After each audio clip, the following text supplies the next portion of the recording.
Hello, I'm Louise and I'm here to share some ideas with you, to give you some new ideas to stimulate your thinking, to share some new perspectives. We all have the ability to transform and improve our lives through a shift in our thoughts and beliefs. This video presents ideas and practices for healing and enriching one's life. At the heart of this approach is the importance of self-love, self-acceptance, forgiveness, and letting go of past limitations. The underlying message is that our thoughts and beliefs create our reality, and by choosing positive mindsets, we can cultivate lives of greater joy, fulfillment, and well-being. The content also provides specific exercises, such as affirmations in front of a mirror, to help listeners practically apply these principles.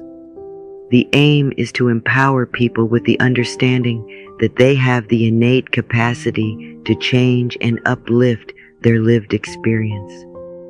Let us know and affirm together that we are open and receptive to new ideas and to new ways of looking at life. I've often thought how beneficial it would be if these subjects could be taught in school from the very first grade. Think how helpful it would have been if, as a child, you were taught how to think and how to use your mind, and how to have self-esteem and self-worth, and how to have loving relationships, and how to be a good parent, and how to manage your finances. Just think how wonderful it would be to have a whole generation of adults who knew these things and manifested these truths. Were you taught any of this as a child? I think not. So let's share some of these ideas now, because it's never too late to learn. This is always the right moment. You see, I believe that life is really very simple. What we give up, we get back. And what we believe about ourselves becomes true for us. Our thinking creates our experiences. There is a law of thinking like everything else, like all of nature. There is a universal energy or law of mind or subconscious mind, whatever you want to call it. But to me it means the power that is within me and around me transforms my thoughts into experiences. You see, I believe that we are all responsible for everything in our lives. Every thought we think and every word we speak is creating our experiences, our future. And it's almost as though every time you think a thought or you speak a word, that universal intelligence or energy is listening or responding to what you are thinking or believing or saying, without judgment or criticism, totally accepting us at our own value. Whatever we choose to believe becomes true for us. You see, when we are little, we learn what to think about ourselves and what to believe about life from the adults around us. And when we grow up, we have a tendency to recreate in our emotional life the emotional environment we had as a child. Now, this is not good or bad or right or wrong. It just means that is what we believe to be true for us. And we also have a tendency to treat ourselves the way our parents treated us. We scold and punish ourselves in the same way. You can almost hear the words if you listen. And we love and praise ourselves in the same way if we were loved and praised as children. We also have a tendency to create relationships in our personal lives that were either the relationships we had with our mothers or with our fathers, or that they had between them. Think about how many times you've had a relationship in your life that was like your parents, either your boss or your lover or your husband or wife. This is not in any way to blame our parents, because we're all victims of victims. And nobody can teach us anything that they don't know. If you were raised in a family where there was great anger, then you are most likely to be an angry person yourself, or you're frightened of anger. If you were raised in a fearful family, then no doubt you look at life through fearful eyes. Besides, You see, I believe that we choose our parents. I think we decide to incarnate upon this planet at particular points in time and space. And we come here because it's like a classroom. We have lessons to learn. You have your lessons and I have my lessons. And so before we come each time, I believe we choose our sex, we choose our color, we choose our country.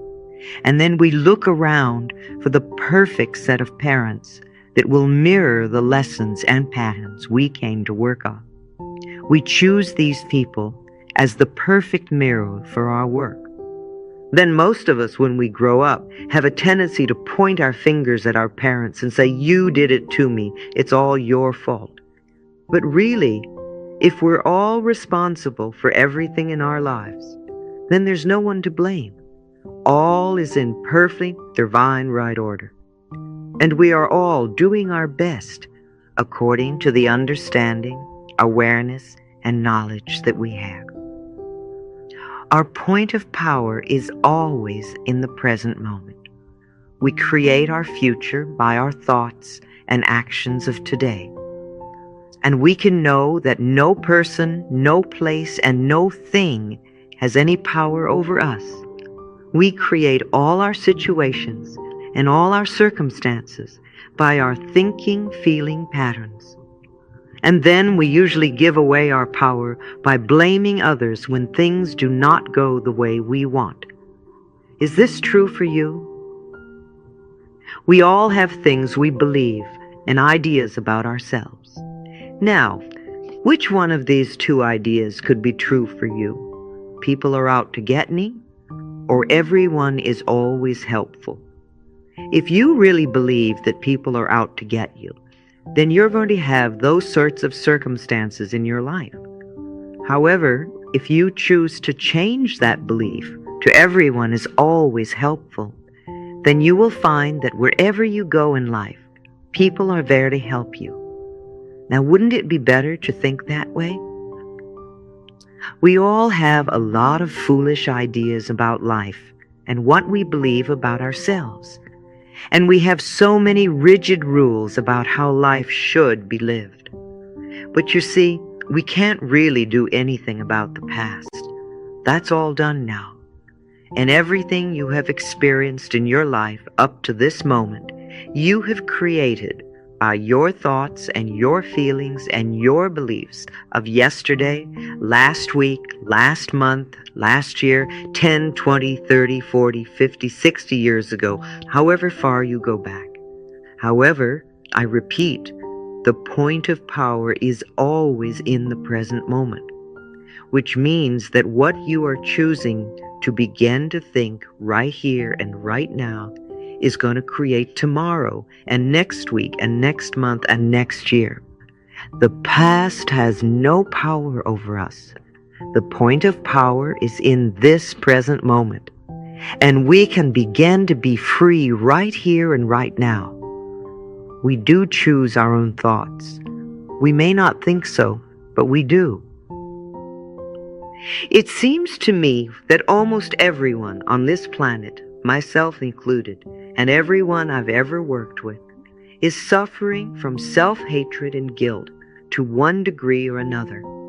The more of it we have, the less our life works. And the less of it we have, the better our life works. It's like the bottom line for almost everyone that I know is, I'm not good enough. And we often add to that belief, and I don't do enough. And I don't deserve. Now, if we have a very strong belief in our subconscious mind, which to me is right here in the gut, that I'm not good enough and I don't deserve, then it's going to be extremely difficult for us to create a life that really works in all categories. Now you see, no matter what the circumstances, we are only dealing with a thought. I don't believe in giving power to outer effects. We may think that being broke is the problem. I see this as the outer effect of an inner problem. It's the inner thought patterns which create these effects. I have discovered that patterns of resentment and criticism and fear and guilt cause more problems in our lives than anything else. Even on a physical level, resentment that is held for a long time and literally eats at the body can become cancer. Criticism that's indulged for a long time can also lead to conditions like arthritis. And if you look at arthritic hands, you can almost see the criticism in them. Fear can contribute to anything from baldness to poor feet. And guilt always creates pain. Guilt seeks punishment, and punishment creates pain. So if someone comes to me with is in chronic pain, I know they're dealing with old guilt patterns. Love and joy and forgiveness are the big healers. They all come from the heart. The heart represents love, and the blood in the body is joy. So a normal, healthy heart lovingly pumps joy throughout the body, nourishing all the cells and organs, creating a loving, joyous atmosphere for the cells to do their work in. If a heart has lost its ability to express love and joy, the forgiveness will open the door. Most of our problems come from blaming others, from not taking responsibility for ourselves. And as I said, if it is true that we are all responsible for everything in our lives, then there's no one to blame, not even ourselves. And every outer experience is only a mirror of our inner thought patterns. Now, this may be a new way of looking at life, because most people like to think that it's all their fault. It's the economy, or it's a husband or a wife or a boss, or it's because we don't have money, or it's whatever. But really, all those things out there are mirrors of what we think and believe inside. For instance, if everyone is always criticizing you, if you're a person that goes around saying, everybody's always criticizing me, then what I want you to realize is that it's your pattern to be criticized. Somewhere inside of you, and you may not be aware of this, there is a belief, and it probably comes from your childhood, that you deserve to be criticized. And so because of your belief and because of your pattern, you pull people into your life who are critical. And sometimes you can even attract people who normally are not critical, but because they are with you and the vibrations that you're giving out, you will pull the criticism out of them. The other thing about this is, if people criticize you a lot, it's quite possible that you are very critical. And because what we give out comes back to us, then the criticism you're giving to other people, or perhaps to yourself, is being reflected by the people around you. So one of the first things that I like to do with people when there is a problem is to have them begin to say, I am willing to change the pattern in my consciousness that is creating this condition. I'm going to repeat that because it's very important. When you have a problem you wish to change, begin by saying to yourself, I am willing to change the pattern in my consciousness that is creating this condition.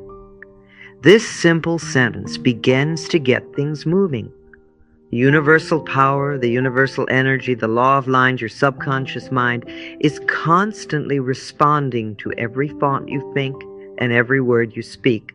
So the moment we make the smallest shift in consciousness, our experience begins to change. It's your pattern, it's my pattern. We all have patterns we're working with.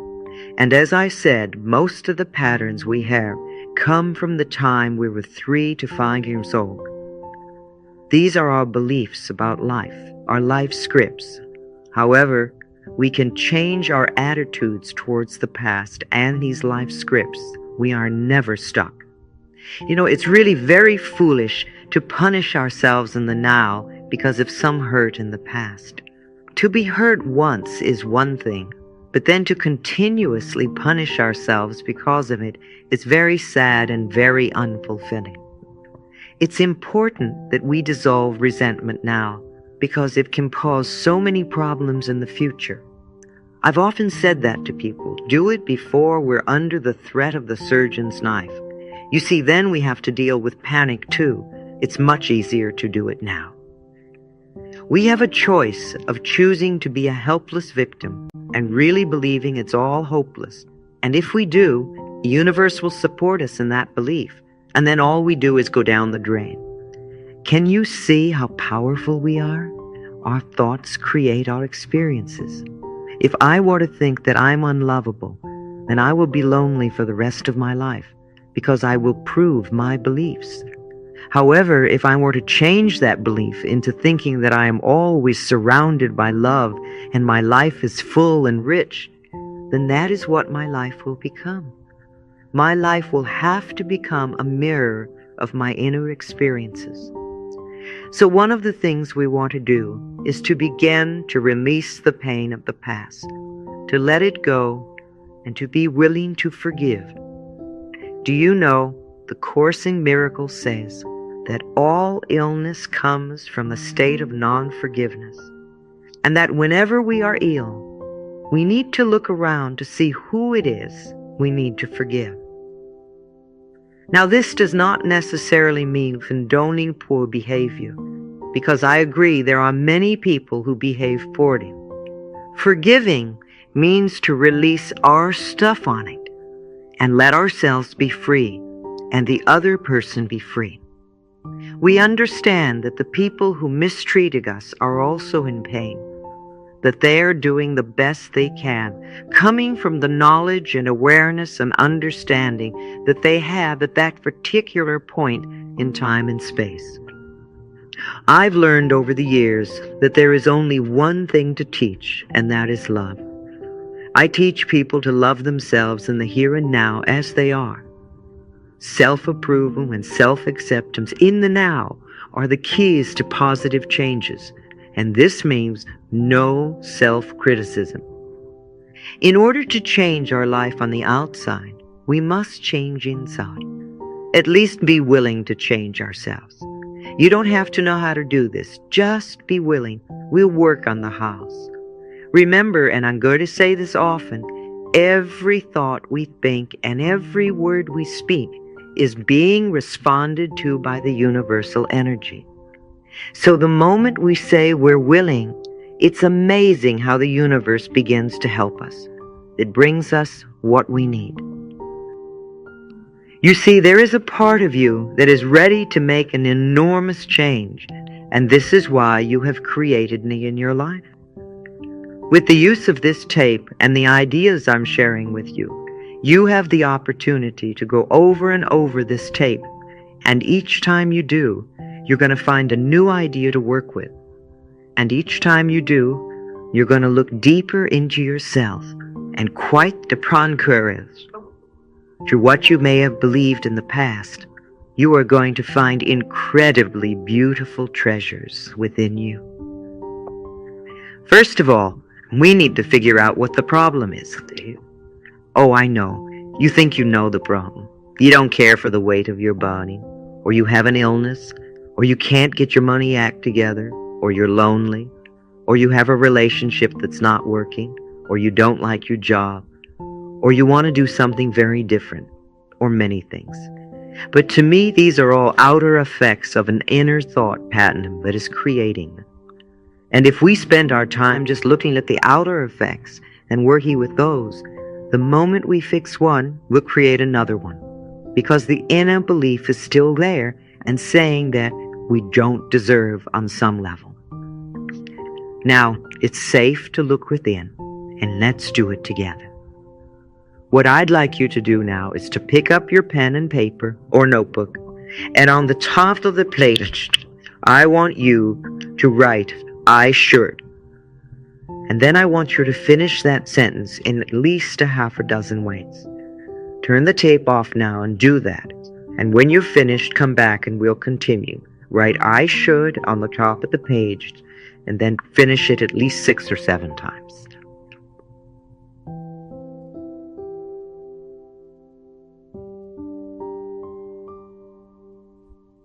All right, now that you have your list made, What I would like you to do is to read off each one on the list by itself, saying, I should. And then my question to you is, why? This is not to make you wrong in any way, but just to have you look at something in a different way.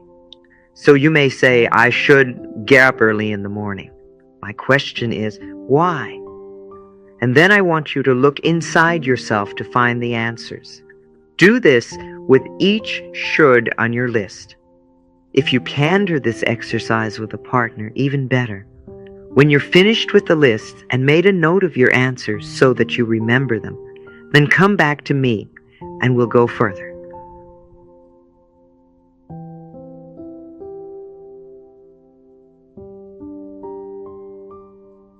I believe that should is one of the most awful words in the English language, because every time we use the word should, we are in effect saying wrong. Either you were wrong, or you are wrong, or you're going to be wrong. And I don't think we need to be made wrong. I think we need to be right, or at least come from a position of choice, because all of life is choice, and we want to be aware of that. So I would like to take the word should and put it in the wastebasket, or throw it in the fire, or in the trash, or whatever you want to do. Remove it from your vocabulary forever, and replace it with the word could, because could gives us choice. Now, it is true that sometimes it might be better for us to do something, but basically we still have choice, and if we don't do it, at least we're not wrong. So what I want you to do now with this exercise is to reread your should list one at a time, only this time I want you to say, if I really wanted to, I could.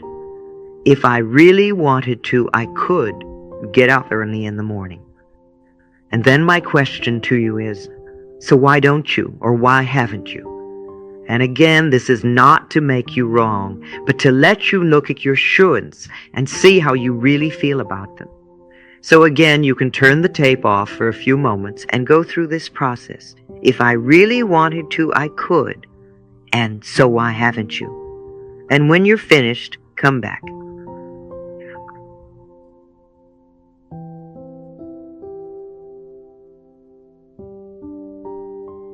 Now tell me, what did you learn? You know, most of us are so strict about our shoulds. There's such rigid rules in our lives. And most of them have to do with things that we either don't want to do, or we don't like to do, or are not us. And we find often when we go over this should list that we've been angry at ourselves for years because we don't do something that we don't want to do to begin with, or it was never our idea, or it was someone else's should. Perhaps the reason you've not done something on your should list is because you were afraid to do so. Now, instead of being bad, we find that you were only frightened. And this is a very different issue to work with. See, I like to take things off the should list. In fact, I like to remove them completely. What we can do is have them be choices. We could do them if we really wanted to. And if we're not doing them, then we probably don't want to do them, and we don't have to do them. So let's not try. Let's not berate ourselves. Let's not belittle ourselves for it anymore. This one little tiny exercise can show us so much about ourselves. So what can be dropped now from your should list? The next thing we want to do is to see where we are on the ladder of self-love. Now, I'm not talking about vanity and arrogance, because that is not love. That's a form of fear. I am talking about respect and acknowledgement for this beautiful being that we are. What we want to look at this point is how we do not love ourselves. And we do this by scolding ourselves, by criticizing ourselves, by creating pain for ourselves, emotional and physical. We don't love ourselves by mistreating our bodies. Sometimes we misuse food or alcohol or drugs. Sometimes we don't love ourselves by believing that we are unlovable, or by procrastinating, or choosing people that mistreat us. And sometimes we don't love ourselves by creating debt and burden. And sometimes Well, we all have so many ways. What are your ways of not loving yourself? Think about that. Make a note of it. You could again turn off the set and make a list of the ways that you do not love yourself.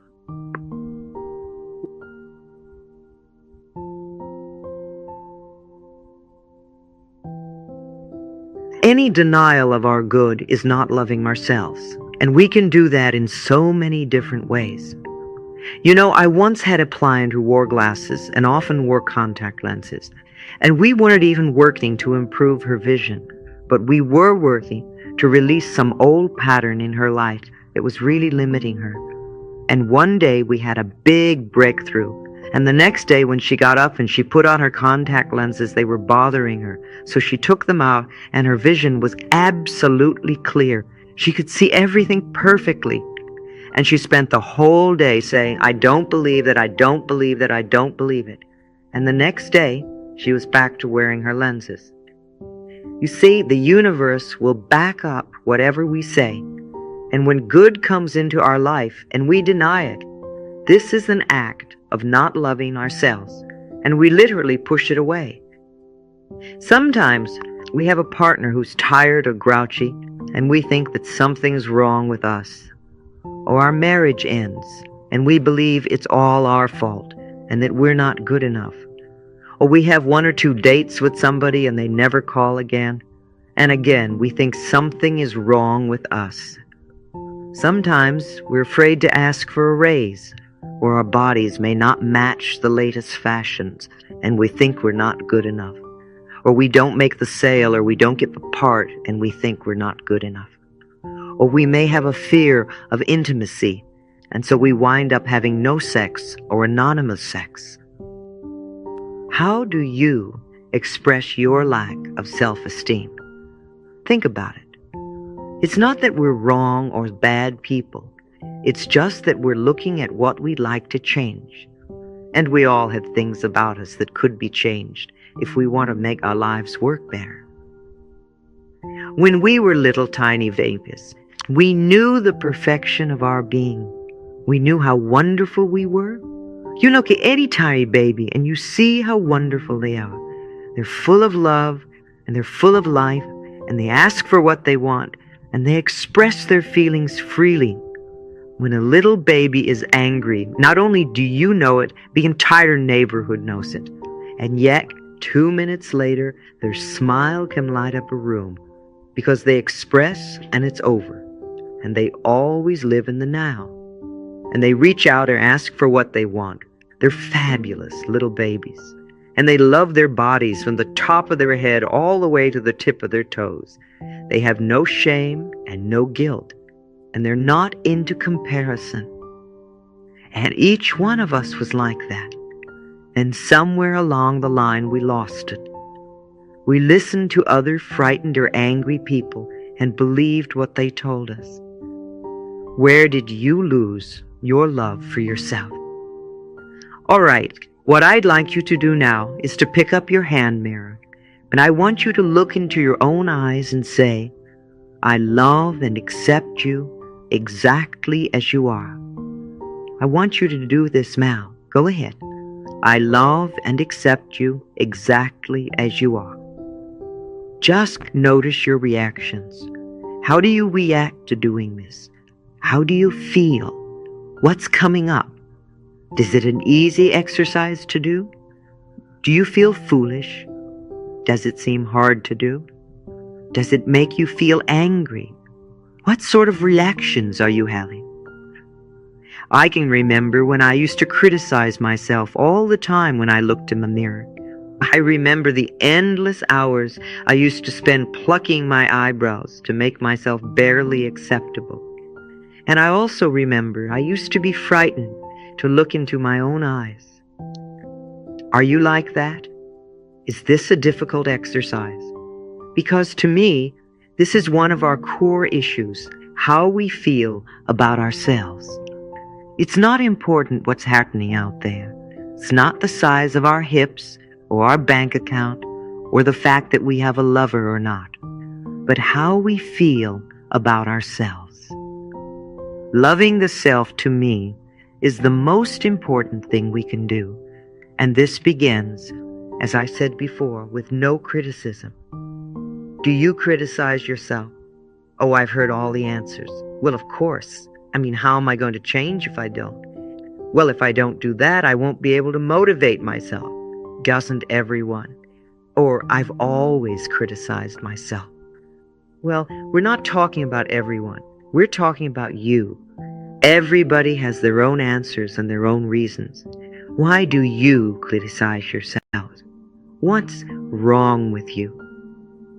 In fact, at this point, I'd like you to stop and give yourself a little time to think and make a list of all the things that you think are wrong with you. And when you finish that, come back and we'll go on. Make a list of all the things you think are wrong with you.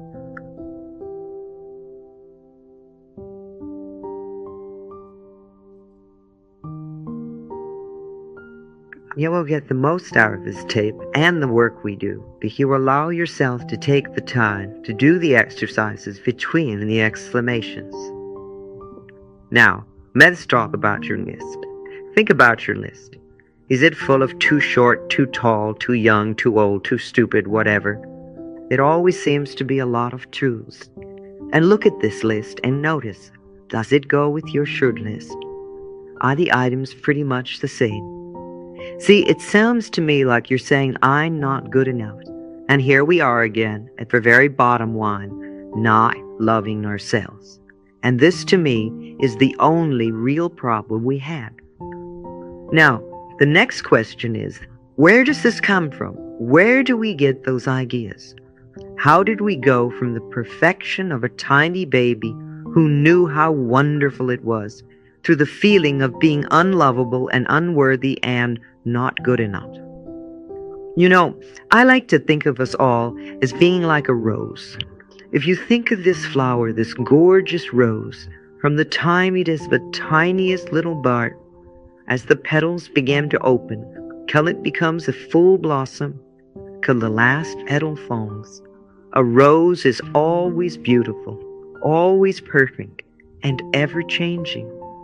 And this is the way we are. We are always perfect wherever we are in life. And we want to see ourselves that way, in the here and now. Yes, of course there are things we want to change. We all have things we want to alter in our lives. But it doesn't mean that we're bad people. We don't have to come from the space of being wrong. So in order to release ourselves from the belief we have about ourselves that are limiting, we want to examine the past. We want to see what these blocks are. If we don't see them, there's no way we can remove them. So we look and we see what they are, what are the beliefs, what are the concepts, what are the ideas that are limiting us, and then we remove them. To me, it's rather like mental house cleaning. All of us have to clean house periodically. Some of us do it more often than others, but there comes a time when you really must clean the house, or it becomes impossible to live in. And I think it's the same thing with our mental houses. We need to periodically go through and do some house cleaning and toss out the old rubbish or the things that no longer suit us or no longer fit us. And we want to polish up those ideas that are positive and good and that nourish us and use them more often. You know, it really can be almost as easy as scraping bits of food off a plate into the trash after a meal. But you wouldn't go into yesterday's garbage to make tonight's meal. But how often do we go into yesterday's mental garbage to create tomorrow's experiences? The next exercise I'd like you to do is make a list of all the things your parents said were wrong with you, all the negative messages you got. Again, turn the tape off and give yourself a bit of time to really let things come up, things that were said or implied about your body, things that were said about your abilities, things that were said about love and money and your creative talents, and things like that. And of course, I know that your parents also said some wonderful things to you. But what we're really looking for are the negative messages that are probably still sitting in your subconscious mind. At this point, when I do this exercise in a workshop, it's interesting how the energy of the room usually begins to go down and people start to get very depressed. Now, you don't have to do that. You can look at this very objectively and just see what the messages are. Make your list of negative messages that came from your parents, verbal or implied, and do that now and then come back.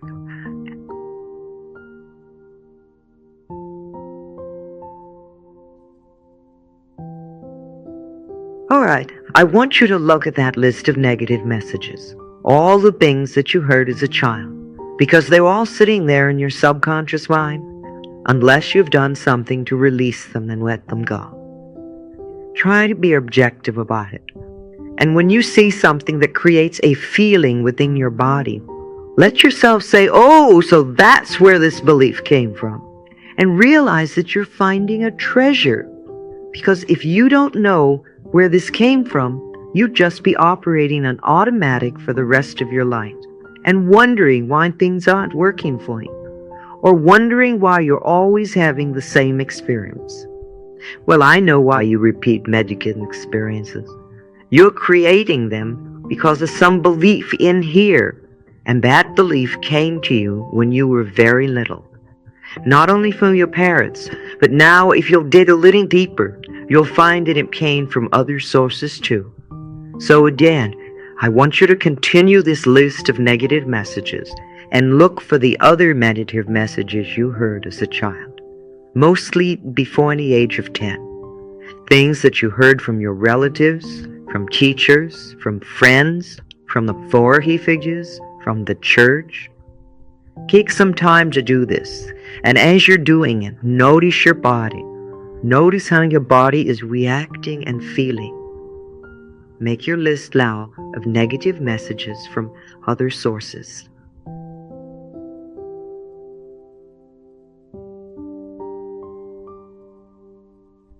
You see, these messages that you have written down are the very thoughts that make you feel not good enough. If we had a 3-year-old child here in the middle of the room, and each one of us started to yell at the child and tell it how no good it was and how stupid it was and it shouldn't do this and it should do that and how dare it make a mistake and look at the mess it made, and maybe we hit that child a few times, what are we going to have?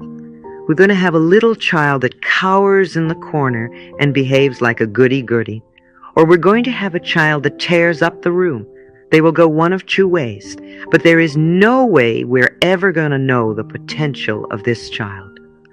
However, if we take that same little child and we tell it how wonderful it is and how much we love it and how beautiful it is and that we just love the way it does things and we think it's so creative and that it's okay for this child to make mistakes while it learns, then the potential that can come out of this child will blow your mind. Now, each one of us is always working with the 3-year-old child within us. And most of us, unfortunately, spend our time yelling at the child, and then we wonder why our lives don't work. Maybe your room is treated as a child. Maybe you were treated very badly, and that's sad. But if you're mistreating yourself in the here and now, then this is sadder still. So you have quite a list of negative messages now. Let's look at this list. Does this list go with your other list of what's wrong with you? And maybe even with your shirt list? I have a feeling it does. Our life scripts are based on our early messages. And until we can find those messages, we can't change our lives. But remember, all that is finished. It's over. It's in the past. And if we just go into blame, then we stay victim. And that's no fun. And you get to stay stuck in your problem. Blame keeps the problem. It keeps us stuck in the problem. And understanding lets us rise above it. The past cannot be changed. And the future is shaped by our current thinking. Our freedom in the here and now depends on our understanding our parents, having understanding and compassion for them instead of just blame. We ought to know that, like us, they were doing the best they could at that point in time and space with the understanding and awareness and knowledge that they had. Blame is not taking responsibility for ourselves and our own creative power. You see, they were just as frightened and scared as we are, and they could only teach us what they had been taught. What do you know about your parents' childhood before the age of 10? Think about it for a while. How much do you know? And if you don't know much and your parents are still alive, try to find out.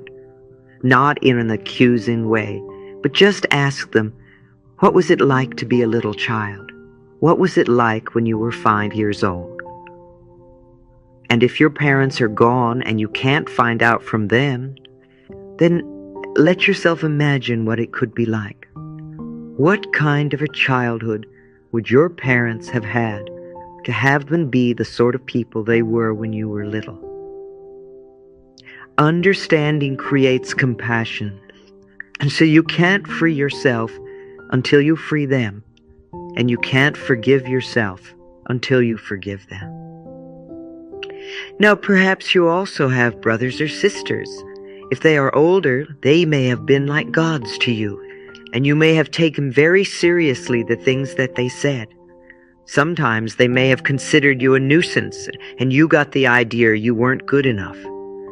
Teachers often say things that shape our lives. I remember when I was in the 5th grade, and the teacher called me up and said, "What do you want to do in life?" And I said, "Oh, I want to be a dancer." And she said to me, "Oh, let's leave that to the shorter girls. Tall girls can't dance." And I thought, oh dear, and I put away all my dancing aspirations in my pocket and literally didn't take them out till I was well over 40. School also creates so many interesting beliefs. For instance, if we think about tests and grades, were you really aware as a child that the tests you took and the grades you were getting had nothing to do with your self-worth? That they were showing you only how much you knew about a particular subject, and that's all. And most of us go through life reacting to the fear that we had as children when we had to take a test. We thought it had to do with whether we were good enough or not. When you were a child, your friends were just as mixed up as you were and had their own misinformation and may have taught you much nonsense, or they may have said things that were very cruel. You had neighbors. What did the neighbors say? What did they think? Were you afraid of them? Were they friends? Then you think of the ads on TV and in the magazines. How did they shape how you feel about yourself? There are so many products that are sold on the basis of trying to teach you that you're not good enough or acceptable enough unless you use their product. Do you buy into that? Or do you see their gain? See, our old messages of limitations come from many places, and it always comes down to, where did we get the messages that we're not good enough? And then, of course, the next thing is how to transcend our limitations, no matter what they told us. See, it doesn't matter what other people say about us. It's how we react to it and what we're choosing to believe about ourselves. You know, Gerald Jampolsky has written a couple of wonderful books. In Teach Only Love, he said something I thought was brilliant. He said, if you want to increase your spiritual growth as quickly as possible, or if you want to get out of a problem as quickly as possible, choose to think only happy thoughts. You see, you can only think one thing at a time. You can spend your time thinking about joyous experiences, you can love yourself, or you can spend your time doing what I call griping and grunging, thinking about the past and all the failures and all the things that went wrong, and how you're not good enough, and how things may go wrong in the future is a sure way to continue to have failures. But that's not the way to create a wonderful life. Loving yourself and thinking joyful, happy thoughts is the quickest route you can take. So the next question is, now that we've looked at all these things, now that we have this list of all the things that are wrong with us, and the list of all the things our parents said were wrong with us, and the neighbors and the friends and the church and the authority figures, the next question is it true? Look at your list. What do you still believe is true for you? Is it really true? And the answer to me is both yes and no. All these negative things are true if you believe them about yourself, and they're not true if you don't believe them. And you can tell what you believe just by looking at your experiences. If you have a lack of finances or you really can't get your money act together, then there must be a belief within you of burdens and debts. If you're a lonely person, then there must be a belief in there that says, nobody loves me, or I'm unlovable. If you're ill a lot, then you must have crippling thoughts of some sort. You may not consciously be aware of these thoughts, but if you look to your circumstances, you can begin to see what kind of thoughts you must have. So think of all the things in your life that are not working, because that's what we're concentrating on now. This is what we want to change. And ask yourself, what kind of thoughts could be creating these conditions? Could they be some of the things on your list? Some of the beliefs that we have are very positive and nourishing, and we want to keep those beliefs. We want to use them often because they work for us. And some of the things we believe are no longer appropriate. And some of the things we believe were never true. They were someone else's fears. All those things on your list were other people's opinions. So the question you have to ask yourself is it true? And you'll get the answer by looking around you at your circumstances. You see, our circumstances always show us what we believe. I remember once when I was a little girl in school, and this memory is so vivid for me because it's so typical of my beliefs about myself at the time. I remember that we had a party in school, and it was a gala affair, and everybody brought a lot of party stuff and things like that. And there was lots of cake, and there was so much cake that when the teacher was cutting it, several children got several pieces of cake. And yet, when it was my turn and I came up for a piece of cake, and of course with my belief system, I was last. There was no cake left. And all the children who had cake all the time and who believed that it was their right to have cake were having lots of cake. And I, who never had cake and believed that I was not good enough and did not deserve any, there wasn't one piece left for me. It's a perfect example of how we create our circumstances by our beliefs. You see, if you grew up in a family where you were told all the time that it's all your fault, then you're going to go around feeling guilty most of your life and probably saying, I'm sorry all the time, or you will manipulate others through guilt. If you have a belief that nobody loved you, then you're either going to have no romances or you'll probably have very short romances. If we go around saying, well, that's the way I am, or that's the way life is, that's expressing a belief. And perhaps it came from other people's opinions. It's not true for us, or it is true for us, depending on how we accept it. Stop accepting their limitations. We always have another way of looking at life. You know, many people get up in the morning, and if it's raining, they look out the window and say, oh, what a lousy day. Well, it isn't a lousy day, it's a wet day. But if we choose to believe it's a lousy day, then that's what we'll have, because we will create it. If we choose to believe it's a wet day, then we'll put on the appropriate clothing and do what we do on rainy days. There is no good or bad, there is no right or wrong, except that we make it so. And you know, every culture on this planet has different rules about those things. It's what we believe that makes things right or wrong or good or bad. And again, it's the old thing, what we give out, we get back. and usually in gumble. We want to begin to shift our beliefs today, to be willing to allow the changes to happen. The point of power is always in the present moment. And all these old things, these lacks, these limitations, these beliefs, can return to the nothingness from whence they came. They came out of nothing, and they can go back to it. You are the power. No person, no place, no thing has any power over you.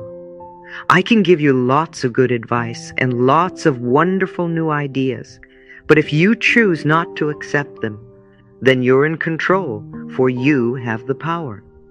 You are the only person that thinks in your mind, and you create your experiences. And just for this moment, I want you to catch the thought you're thinking right now and ask yourself, is it negative, or is it positive, or is it neutral? Do you want this thought to create your future? Now, because we think so quickly, and the thoughts just go whizzing through our minds, it's not always so easy to begin changing our thoughts. You can start by editing your speech. Begin to listen to what you say, and don't say anything that you don't want to become true for you. There are literally billions of thoughts that you can think, and infinite numbers of things that you can say. Make these be nourishing thoughts. Pick thoughts that create nourishing experiences for you. Don't waste time thinking thoughts that create problems for you and then try to fix the problems. That to me is foolish and a waste of time. One of my very early teachers used to say often, "There is not something to do, there is something to know."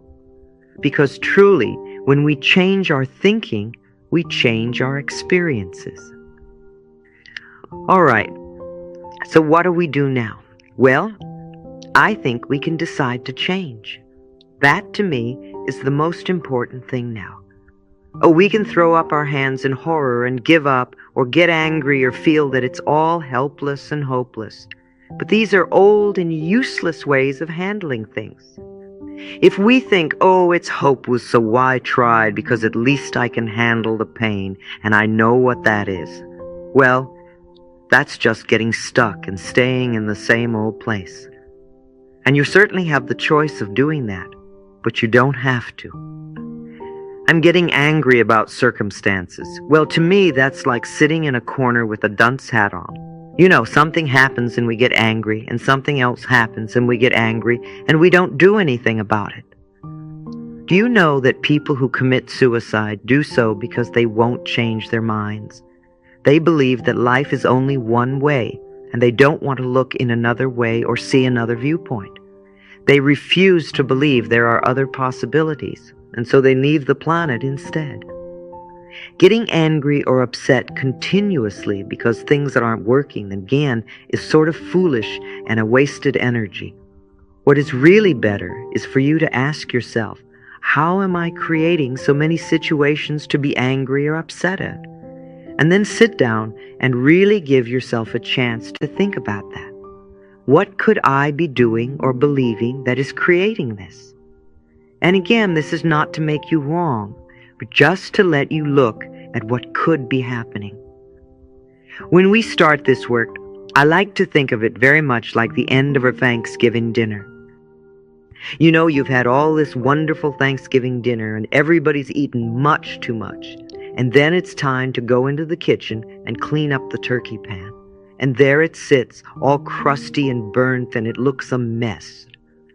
So the first thing you do is to put in some hot water and soap, and you let it soak. And then after it's soaked for a while, you start to scrape it, and all these bits come up, and then it really looks a mess. And if you didn't know better, you'd think that the pan would always be disgusting. However, if you keep going, after a little while, you're going to have a nice, clean turkey pan. Our consciousness is very much like that. When we begin to do this work, we go in and we start to clean our mental turkey pan. And sometimes things get worse before they get better. We want to know that it's okay if that happens and to just flow with it. I think mirror work is very important, and the more we can do it, the more we can reflect to ourselves where we are and what we need to do. So keep looking in the mirror and saying to yourself, I am willing to change, and I am willing to release the resistance. I am willing to change, and I am willing to release the resistance. Now all of us have to deal with what I call resistance to change. And we all have resistance, because on some level, we want everything and everyone out there to change, but we all want to have to change ourselves. And yet, changing ourselves is the very thing we must do in order to change our lives. So awareness is our next step. We must become aware of what it is that we believe. Otherwise, we don't know what to change. Our first reaction to a new awareness about ourselves is often resistance. And that's all right, because any reaction is good. It means the change is already in process. Let yourself notice how you react so that you are aware of what's going on. Our lessons are not necessarily easy. If they were easy, they wouldn't be lessons. It takes time and effort to learn what we need to learn. So don't demand instant change. Let yourself do it step by step. It will get easier as you go along. Too often we get impatient and we want to do things right now. Impatience is only resistance to learning. It means you want the goal without going through the process. You know, we can sit here and say, I want to be in the other room. And we can even demand and insist that we are in the other room right now. But we don't want to make the effort of getting up and going one step at a time in order to get to the other room. And we can sit here for days and keep yelling and insisting we want to be in the next room, and nothing will happen except that we get frustrated. However, if we make the effort and take the steps, no matter how small, one by one, before you know it, we will be there. Keep noticing what is going on in your body and what form your resistance may be taking. It's fascinating to watch how the mind works and learns, and the thing we resist the most is often that which we most need to learn. If you keep saying, I can't or I won't, you're probably referring to a lesson that is important to you. Think for a moment. What do you think you came to this planet for? What is your lesson? What did you come to learn? And what did you come to teach? I do not believe you came here to be miserable or to be unfulfilled. I believe you came here to be fulfilled and to give of yourself to others. We are all teachers and students. We are learning and we are teaching. You could ask yourself that question before you go to sleep tonight. What did I come here to learn? And what did I come here to teach? Let's look now into how we resist, because all of us resist change in some ways. We have so many ways to do this. There are many nonverbal ways. All sorts of things, like we could leave the room, begin to do something else, start flipping through a magazine, or pretending we don't hear. We also use assumptions, such as it won't do any good, or they won't let me, or they won't understand. Or we may have beliefs that are part of our resistance, like it's not done, or I can't do that, or it's too much work. And then, of course, there's always them. We use them as our excuse for resistance. We give our power to them, and we say things like, my husband or wife won't let me, or the stars or the cards are against it, or my doctor says no, or they have to change before I can, or it's against my religion or my beliefs. Or we put our changes on hold by saying, I'll do it later, or the time isn't right, or after I move. We might use fear as our resistance. I might get hurt, or what will the neighbors think, or I would rather die first, or I'd rather be divorced first, or I'm afraid to tell my husband or wife or boss. Don't all of these excuses add up to saying, I'm really not good enough? It's evident that the power to heal oneself and one's life lies within the realm of our thoughts and beliefs. Everyone possesses the capability to transform and enhance their lives by shifting their mindset and beliefs. Central to this journey is the importance of self-love and self-acceptance. Rather than criticizing or blaming ourselves, it's crucial to cultivate compassion and acceptance. Forgiveness, both of ourselves and others, along with letting go of past limitations, is paramount. It's essential to recognize that our thoughts and beliefs shape our reality. By choosing positive thoughts, we can manifest a more fulfilling life.